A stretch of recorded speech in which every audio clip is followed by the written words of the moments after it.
Vamos elevar nosso pensamento a Cristo para que possamos dar início a mais essa reunião abençoada, a mais essa reunião que viemos aqui buscar o conhecimento de Cristo em nossas vidas.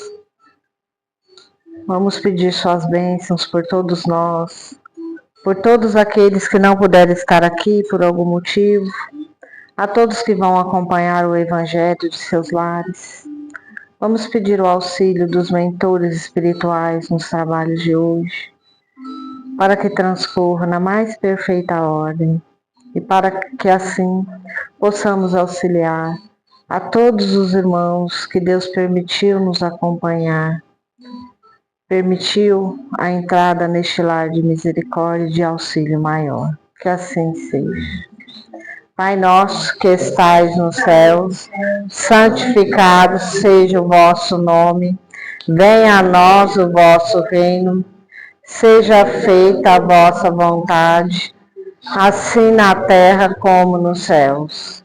O pão nosso de cada dia nos dai hoje, perdoai as nossas ofensas, assim como nós perdoamos a quem nos tem ofendido. E não os deixeis cair em tentações, mas livrai-nos de todo o mal, que assim seja, graças a Deus.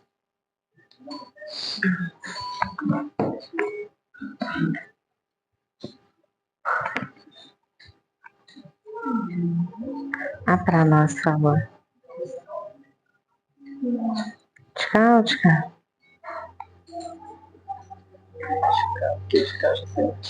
Tá. Simone?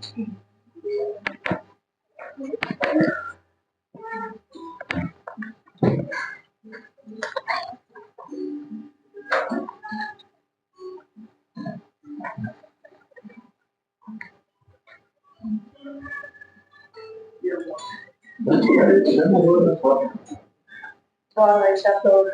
Boa noite. Sejam muito bem-vindos, que a paz de Jesus esteja nos nossos corações e que possamos, no dia de hoje, refletir sobre a nossa vida, sobre o nosso proceder, e que possamos nos transformar na vida de Jesus e da doutrina espírita.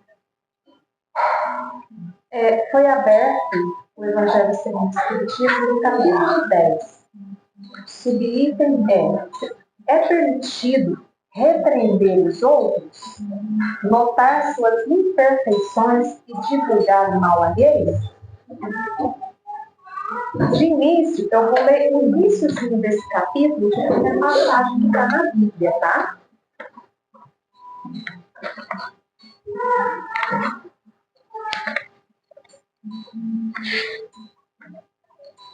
O início é assim: bem-aventurados os misericordiosos, que é o capítulo 10. E vem dizendo assim: bem-aventurados os misericordiosos, porque eles alcançarão misericórdia.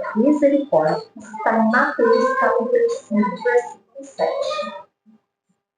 E ainda em Mateus capítulo 6, versículo de 14 a 15, diz o seguinte: se perdoardes aos homens as ofensas que vos fazem, também vosso Pai Celestial vos perdoará os vossos pecados. Mas, se não perdoardes aos homens, tampouco vosso Pai vos perdoará os vossos pecados. E ainda mais à frente, em Mateus capítulo 18, versículo 15, 21 e 22, se teu irmão pecar contra ti, vai e corrige entre ti e ele somente. Se te ouvir, ganhe terás o teu irmão. Então, chegando-se Pedro a ele, perguntou: Senhor, quantas vezes poderá pecar meu irmão contra mim, para que eu lhe perdoe? Será até 7 vezes? Respondeu Jesus: Não te digo que até 7 vezes, mas até 70 vezes 7 vezes. Essas 3 passagens que estão na Bíblia, sobre Jesus falando, como que nós devemos tratar diante Como nós devemos nos portar diante das ofensas que nós recebemos. Se nós formos parar para refletir, às vezes o nosso comportamento é muito irracional. Às vezes nós nos movemos pela vingança, às vezes nós nos movemos pelo ódio, às vezes nós nos movemos pelo rancor, às vezes partimos para a violência. Tantos são os caminhos que nós deixamos o nosso sentimento permear. Alguns agem instintivamente, naquele momento é um toma lá da cá. O que fez, recebe de volta. Outros vão caminhando pelo, como se diz, no escondidinho, fazendo coisas para tramar, para derrubar o outro numa próxima oportunidade. Outros tantos vão silenciar, mas dentro de si vão guardar ódio, rancor, raiva. Todos os caminhos que se escolhe dessa forma são caminhos muito tristes. Porque antes de prejudicar aquele por quem às vezes a gente está nutrindo ali um sentimento ruim, primeiro nós somos afetados. Nós que cultivamos o sentimento que nós permitimos cultivar. Não é o outro que nos obriga a sentir o que sentimos.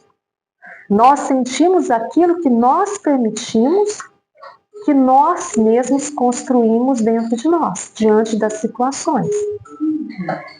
Por que não escolher o caminho do bem? Como Jesus mesmo tem ensinado há tanto tempo, que o caminho é sempre o perdão. Agir com misericórdia é a gente sair do nosso egoísmo. Eu sou egoísta, mas eu sou capaz de sair desse poço de egoísmo que eu sou, enxergar o outro, me estender ao outro com misericórdia e amor, com compaixão, com compreensão, com tolerância, com paciência. E aqui a gente vê que, ao perguntar para Jesus, quantas vezes eu devo perdoar o meu irmão? 70 vezes 7 vezes. Esse é um número infinito. Nós não devemos contar quantas vezes o outro nos ofende. Não é necessário, porque nós ofendemos os outros também. Nós desacatamos a vontade divina o tempo todo. Porque nós somos imperfeitos. E aquele que erra contra nós também é imperfeito e está buscando caminho. Talvez ele não enxergue que ele está no caminho errado, talvez permaneça ali no caminho errado ainda por muito tempo. Mas não nos cabe julgar, condenar. Muito pelo contrário, cabe a nós estender a ele o auxílio, a misericórdia, a compreensão, a tolerância. E aqui ainda vem dizendo que nós não devemos nunca expor o outro, a não ser que realmente seja necessário, e mesmo assim com muita compaixão, com muita consideração. Você tem que tentar se aproximar daquele que erra e não se afastar, não brigar.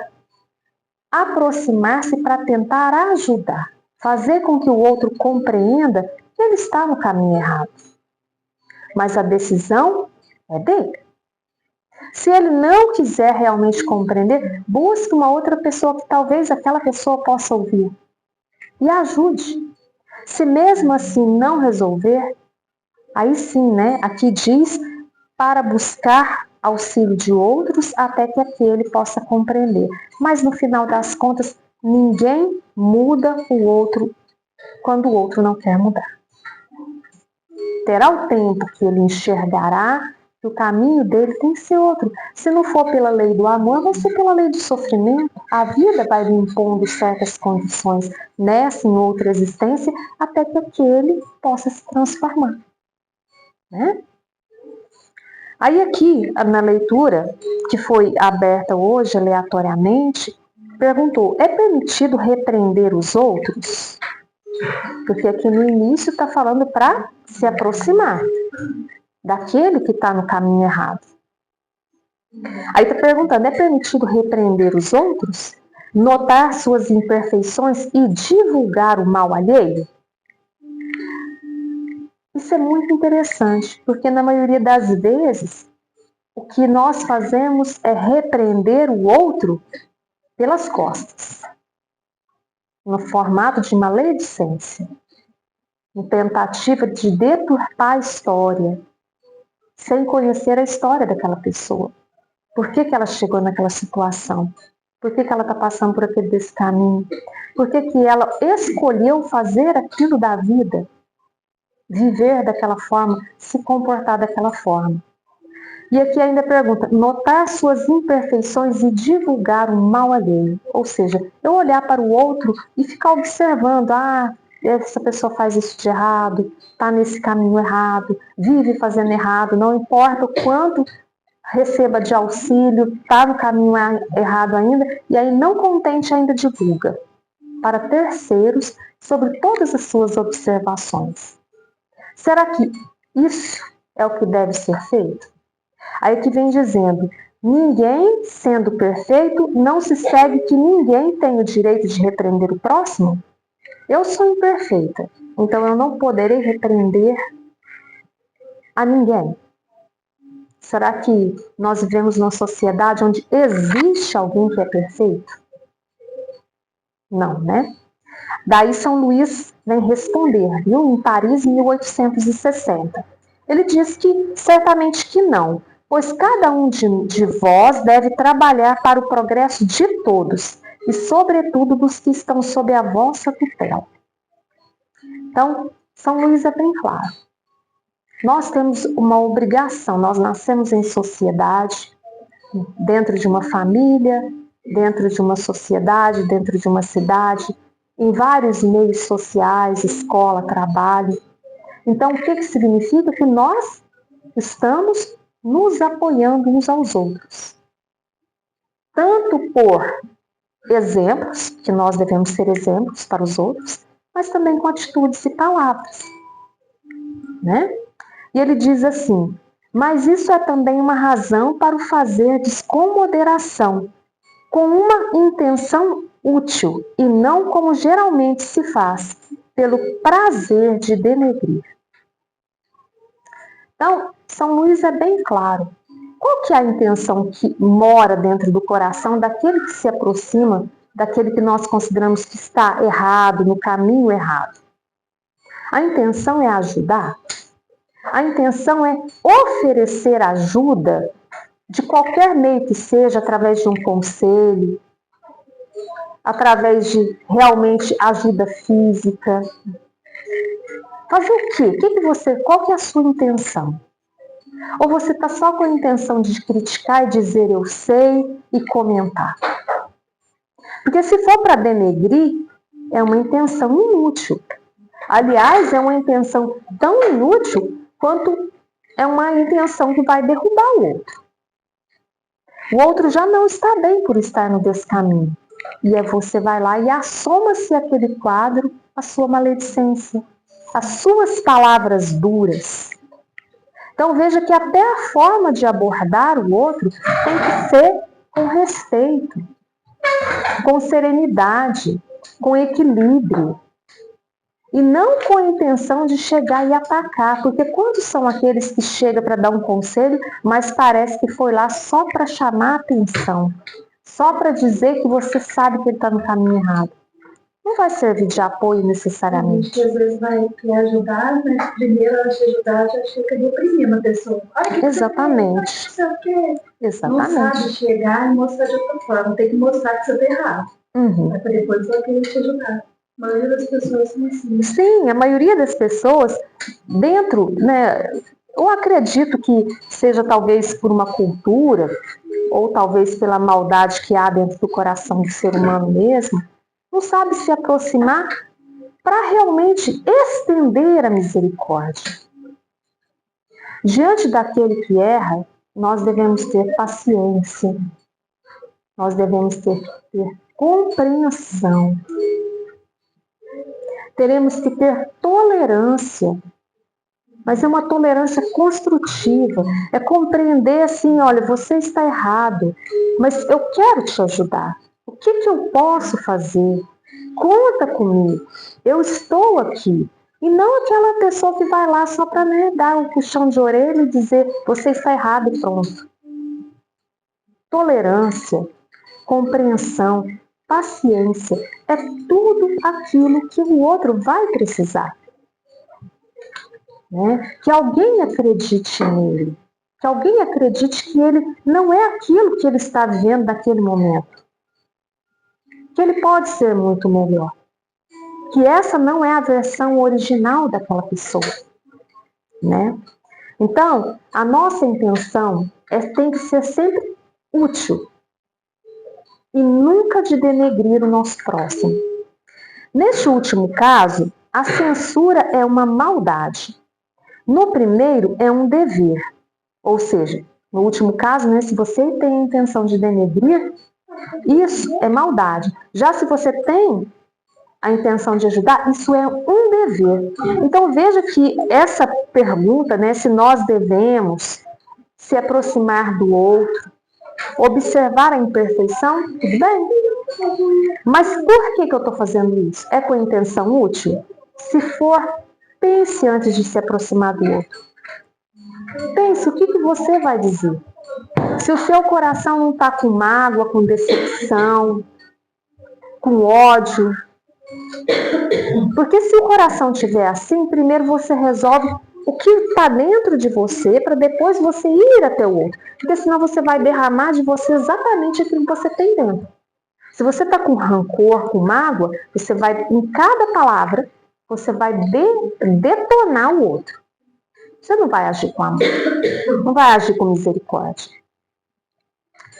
E aqui vem dizendo assim, né? É um dever que a caridade manda cumprir com todas as cautelas possíveis.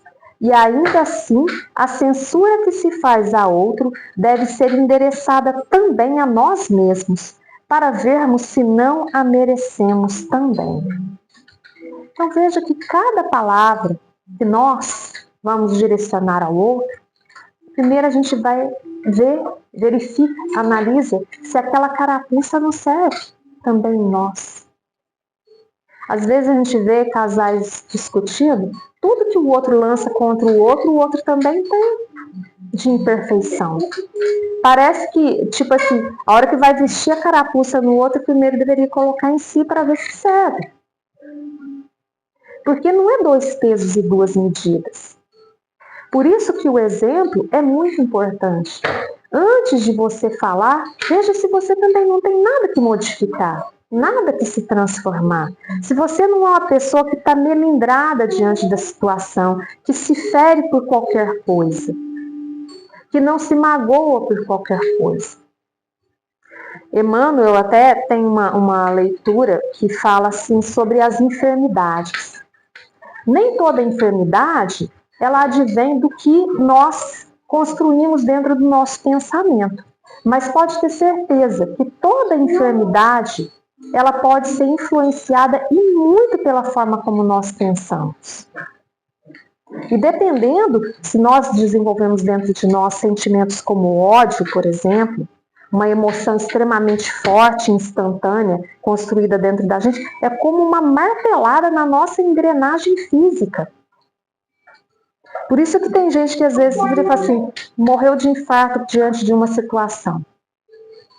O coração estava sensível? Estava, mas com certeza aquele foi o golpe de misericórdia, né?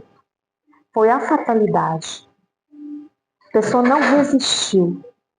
Assim são todos os sentimentos ruins que nós construímos diante do outro pela falta de perdão. A mágoa, o rancor, a vingança, são como diz Emmanuel mesmo, né? São como um enferrujar da nossa engrenagem física. São sentimentos que nós acalentamos na alma, mas que passam para o nosso corpo físico. Que vai detonando e minando o nosso corpo pouco a pouco. Tudo pela falta de perdão. Tudo pela falta de considerar o outro como um ser que também é imperfeito. E se a gente às vezes pensa que, puxa vida, o outro errou comigo, e fica carregando aquilo para o resto da vida, aquela mágoa, aquele sentimento, tenha certeza, o outro talvez nem seja atingido pelo nosso sentimento, porque para ele ser atingido ele tem que estar propenso a receber aquela imantação nossa. Mas nós estamos primeiro construindo dentro da gente. E não há nada que nós pensemos, construímos de ruim dentro de nós, que possa simplesmente se perder e nada acontecer com a gente. Porque nós somos o que pensamos. Então, se eu tecer dentro de mim vibração de luz, pensamentos do bem, pensamentos de cura, de transformação, de bem-querer, meu corpo vai receber isso tudo, porque é o que eu estou construindo dentro de mim. Mas se eu construir sentimentos de rancor, ódio, vingança, mal-querer para com o outro, pode ter certeza. Nosso corpo vai ser o primeiro a receber essas influenciações de nossa mente. Emmanuel ainda chega a dizer o seguinte, que quando a gente tece esses sentimentos dentro da gente, ou passa por uma decepção, um ódio, alguma coisa assim, seja ela a longo prazo ou instantaneamente, a primeira coisa que faz é a nossa saliva diminuir, a salivação. Nosso estômago para um pouco de secretar o ácido clorídrico, a nossa motilidade intestinal reduz. Isso é um impacto primário, inicial, para afetar o nosso corpo. Mas em segundo plano, o que acontece? Meu sistema, tanto da boca, do estômago, do intestino, está prejudicado, o que vai acontecer? Vai diminuir a absorção dos nutrientes do nosso organismo. Pode desenvolver uma gastrite local, uma colite, que é a inflamação do colo, do intestino. Pode desenvolver uma estomatite por estresse nervoso, irritação, ódio? Pode. Mas e tudo que pode acarretar a nível de órgãos? Todos os meus tecidos vão ser prejudicados porque eu simplesmente transmutei o meu corpo em sentimentos ruins. Aí adoece, tem doenças neurológicas, que pode atingir o nosso cérebro, o nosso corpo físico. Então, haverá o tempo em que as pessoas irão compreender que nós não somos apartados da nossa alma. O nosso corpo físico e o nosso pensamento, eles estão integralmente ligados. Se eu estou desejando coisas boas, meu corpo recebe coisas boas. É uma troca. Por isso, há aquele início de Deus não irá perdoar os meus pecados porque eu não perdoo. Porque tudo que eu jogo eu recebo. Tudo que eu ponho para o outro eu recebo também. É uma troca justa. Se eu espero perdão, eu recebo perdão. Então, que esses ensinamentos de São Luís sobre poder ir até o outro, que você saiba como ir. Como chegar ao outro, como conversar com o outro. Porque se nós estivéssemos no caminho errado, a gente não gostaria que o outro viesse pisotear a nossa situação, que já não é boa, né? A gente gostaria de compreensão, de amor, de tolerância. Ou talvez só que dissesse assim, eu estou aqui para quando você quiser mudar. Né? Alguém quer comentar, acrescentar? Eu quero acrescentar. Este evangelho de hoje nos faz pensar no psique do outro. O que é isso? O que acontece muito dos suicídios? Pessoas que às vezes estão clamando um apoio amigo, uma coisa, ele vai conversar com a pessoa vai e julga ele e retorna as coisas mais ruins para ele, o pensamento dele, do que apoiar ele. Entendeu? Serve muito bem nesse evangelho, porque o suicida, a primeira coisa que ele faz é ele grita, ele fala que ele está sentindo, mas as pessoas ao redor dele não sabem ouvir aquilo, sabem reprimi-lo e deixar ele contido naquele canto dele. Aí a cabeça dele vai virando uma bola de neve, certo? E uma coisa muito bonita, eu trabalhei numa firma uma vez, tinha um cartaz escrito na porta dela. O cartaz estava escrito assim, ó. Você chegou para trabalhar, deixa os problemas que você teve na tua casa do lado de fora da firma. Porque o outro irmão seu que vai trabalhar aqui junto com você também tem os mesmos problemas em casa. E no local de trabalho não é local de discutir as coisas de casa. Então, quer dizer, muitas das vezes a gente está numa boa, está vendo uma coisa que a gente podia ajudar e não ajuda. Outras vezes a gente está numa pior e tem outro que está noutra pior e não vai tentar ajudar, fica pior ainda, porque a gente não tem a sanidade mental de falar a palavra certa para aquela pessoa que está precisando. Então, no caso, igual você falou, é melhor a gente ficar quieto que tentar ajudar o outro se a gente não tem a capacidade de ter ajustado a própria cabeça da gente para tentar ajudar o outro. Né? Então é muito sério isso aí. A gente colocar no lugar da outra pessoa para ver se a gente gostaria de ser falado aquele tipo de coisa que não era conveniente naquele horário ou não. É esse meu dito.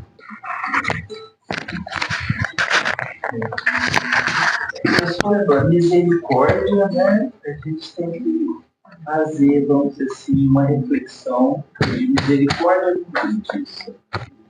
O que é misericórdia? Misericórdia é perdoar e esquecer.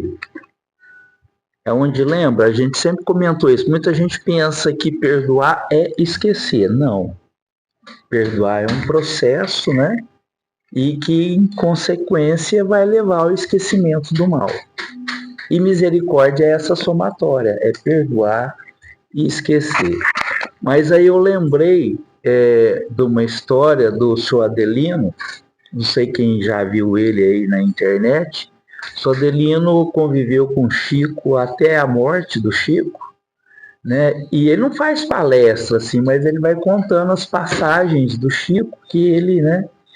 E aí ele fala da primeira vez que ele foi a Uberaba para encontrar com o Chico, né? E que no meio daquela multidão o Chico viu ele e fez um sinal chamando ele. Ele falou assim não pode ser comigo, né? E não foi. Aí quando foi atendendo as pessoas, tal, ele entra lá na casa do Chico, tal, né? Aí Chico sentadinho, Chico chama ele pelo nome. Aí ele levou um susto, né? Primeira vez que foi. Adelino, vem cá, né? Eu quero que você fique aqui perto de mim. Aí falou assim, que mais que depressa, né? Correu, né? Para ficar, ele fala, né? Para ficar colado no Chico. Aí passou todo mundo, aí Chico fala, mas que bom você aqui. Eu falo, Chico, eu tô aqui porque eu tenho 723 perguntas para fazer para você. Aí Chico falou assim, então faça, mas faça uma de cada vez, né? E a primeira que eu quero te fazer, por que, né, que Jesus fala, procurai primeiro o reino de Deus e a sua justiça. Procurai o reino do Pai, tem essa passagem, acho que no Evangelho de São Mateus, não sei, né, que Jesus fala, olha, procurai o reino de Deus primeiro e sua justiça, né? Aí Chico fala, sabe por quê, Adelino? Porque a justiça deve vir primeiro do que a misericórdia. A justiça é mais importante do que a misericórdia, né? Olha que interessante a resposta do Chico. E a gente lembra das 7 bem-aventuranças, que quando Jesus, né, declara para nós as bem-aventuranças, né, das 7, 2, Jesus se refere à justiça. Bem-aventurado aquele que tem sede e fome de justiça, porque será saciado, né? E bem-aventurados aqueles que morrem por amor da justiça, porque deles é o reino dos céus. Né? Olha a flexão verbal também. Então, aquele que tem sede e fome de justiça será futuro saciado. Aquele que já morre por amor da justiça, dele já é o reino dos céus. Então, olha a importância da justiça, para a gente comparar com a misericórdia de Deus, que foi anunciada por quem? É um dos diferenciais de Jesus com os outros grandes avatares da Terra, né? Porque Jesus é o caminho, a verdade e a vida. Né? Nós já falamos. Primeiro, porque quem que falou que Deus é nosso Pai? Qual dos avatares que declarou, olha, Deus é nosso Pai? Jesus.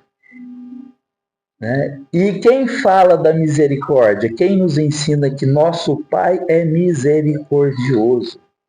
Por isso que mesmo a gente estando errado, mesmo nós nos culpamos,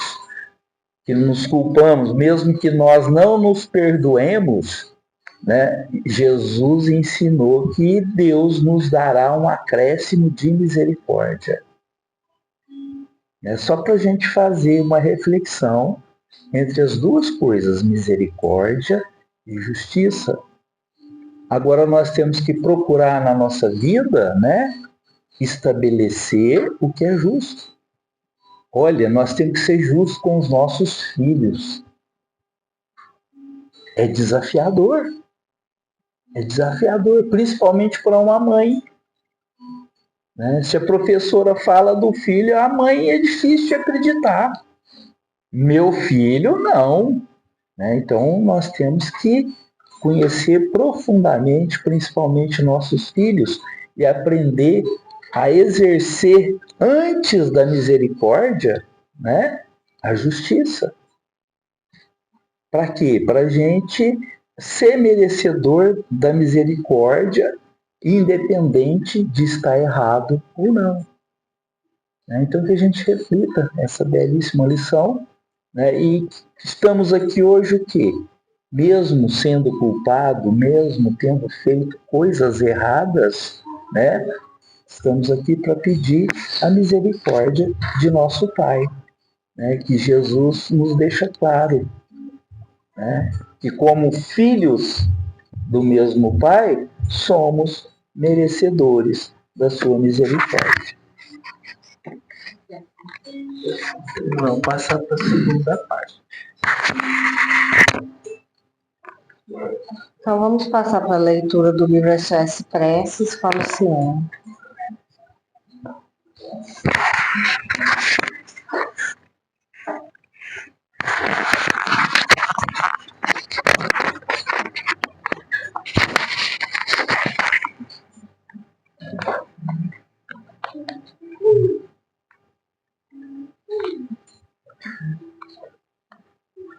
Doar sem olhar a quem.